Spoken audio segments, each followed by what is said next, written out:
We're coming at you live out of Stockholm for the LCS finals, and having just completed the last match between Origin and Fnatic, I have none other than xPeke. Thank you very much for joining us. Thank you. We shan't talk too much about the match because I've got this thing going where I'm trying not to spoil, because I mean obviously you all watched the damn thing, right? But still, I'm trying not to spoil. So instead, I'd like to talk about you and pretty much your legacy. Back in the day, there was this trinity of European mid laners. There was Froggen, xPeke, and you. Mm-hmm. Do you feel in any way that there's been any kind of pressure because you were part of these three for when you came back into the LCS? I mean, was there like a lot of weight on you? Not really. I had more pressure like maybe back at season 4, because it was like season 3 was when all this hype came out of the 3 best mid laners. So in season 4 is when everyone was expecting me and Froggen, both of us, to be like winning every lane, owning every lane, be the best. And when that didn't happen is when people would go like, oh, he's so bad now, you know, he doesn't win the lane, he goes equal and stuff like this. But now I had no pressure at all, because everyone was understanding that this was a new team, that it was different, and I never had any problem or any pressure. Like, yeah, maybe I had some comments of people saying, hey, you had to carry, you had to play something else, or you had to play differently, but it's really nice, and I never felt pressure about having to perform 10-10 every game. I mean, obviously, it is kind of your own fault for making the best backdoor in history. I mean, you can't pull a thing like that and then expect people to not want more of it. But looking past that, you mentioned making the team. Back when Froggen made his team the first time, they kind of had this star power thing going for them. And as a result, people obviously expected them to instantly be the best in the world. And when they weren't, there was quite a lot of, I won't say trash talking, but there was quite a lot of negative vibes going around, which is unfair if you actually look at the individual players' statistics. They do really well. Yeah. But people just expected them to reinvent God or something. Looking at the fate that Froggen's team went through in this period where people had these like stupendous expectations on their behalf, did you feel some of that making kind of like an equal star power team? Never felt that really, because even that team was called Super Team even before it existed. The problem is there was like these rumors that the team would be consistent of like 5 really famous players that were really good, and then it ended up being only Froggen and one more guy. The rest were like someone else that was not there. And yeah, the team was really good players, but it was not like a super experienced player. The best from each team joined. It was like a few solo queue players. Taps, which was really good, but he was from Lemon Dogs. Yeah, and the team worked really good together for what it was. I would have called it like almost a super team. At least they came to Europe. They beat everyone. They won playoffs, and they had not a good performance on Worlds, but still, I felt like they were really good. But like you say, people was expecting them to be godlikes every game, and they weren't. And then people is like, oh, what the fuck? This is not a super team. Why are they losing a game? Yeah, no, true. Yeah.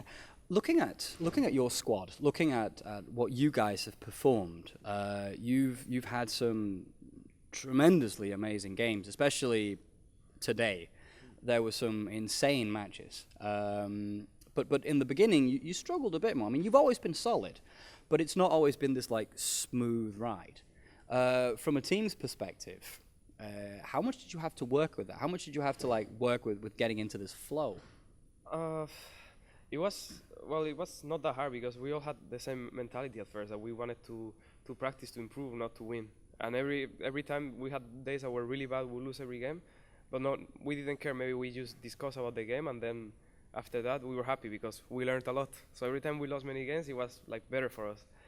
And yeah, that's the thing. When you don't have the goal of you just have to win, it's like when it's easier, because no one gets really mad when you lose practice. No one gets mad when you don't get first every game. So I feel like it's easier to improve when you're focused on that, and that's how it went for us. Like in the past, maybe sometimes it would be like practice to practice, but now it was actually practice to learn something of every game. And after every game, we asked ourselves, what did we learn here? And when the answer was I don't know, then we set up something we will learn the next game. Like, okay, we did this bad, so let's learn this, because we had no idea how to do it. Well, speaking of learning, what's it like owning a team and then pretty much having to learn to let someone else run it? How do you own a team and still just become a player for said team? But it's hard and easy. Like, it's easy because you just don't care about it. But that's the hard part as well, not to care about it. Like when it's easy not to care about it when everything is going kind of smoothly, even if it's not great or perfect.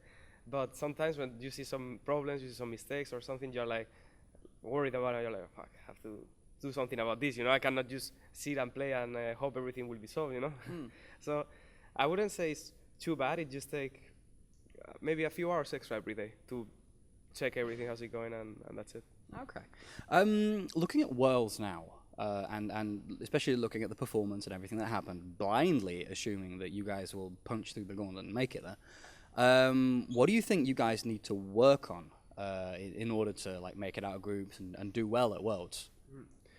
Well, hopefully we win the gauntlet. That's the first thing, obviously. And I don't know, maybe sometimes recognizing our own what we had to do to win the game. Sometimes we get lost a bit just by pure excitement. We had to keep more focus on that because we know before the game we talk how we win the game, what we have to do, and then at some point maybe we see something that could work out, but it's not our game plan. It's not what we should be doing, and we go for it anyways because we're like, yeah, this is good, let's do it. And then it doesn't work out, and we completely lose the game, and our game plan is ruined. So everything we practice went to the trash pretty much, and that's something we have to work on. Be more smart and think more about what we had to do, because normally we know what we had to do before it happened because we kind of plan it, but yeah.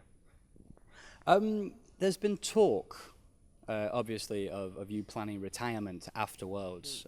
Is this still in the works? Are you done playing? Would you rather manage? What's going on? No, that was just a guy asked me for an interview because he heard a rumor, and I just told him I didn't want to do the interview, so he published whatever he wanted, pretty much. Oh, rotten bastard. Yeah, that's what happened. So. Okay, well that was it, because you look like you're on the top of your game. I was going to ask actually if you did retire, if you're going to do like every other ex-pro and then just become a shoutcaster, and if that's the case, do you reckon you'd take Crepo's job or Defisho's job, because there's not room for all of you? That's true. I don't think I would be a good shoutcaster, so I would take Defisho's job probably. Shots fired. Well, that's it for us. I'm being told by the people behind the camera, as usual, that our time is kind of up. So I will wrap up. Thank you very much for joining us. For the rest of you, for more on the LCS, stay tuned to elitemac.com. Ta. Cheers, man.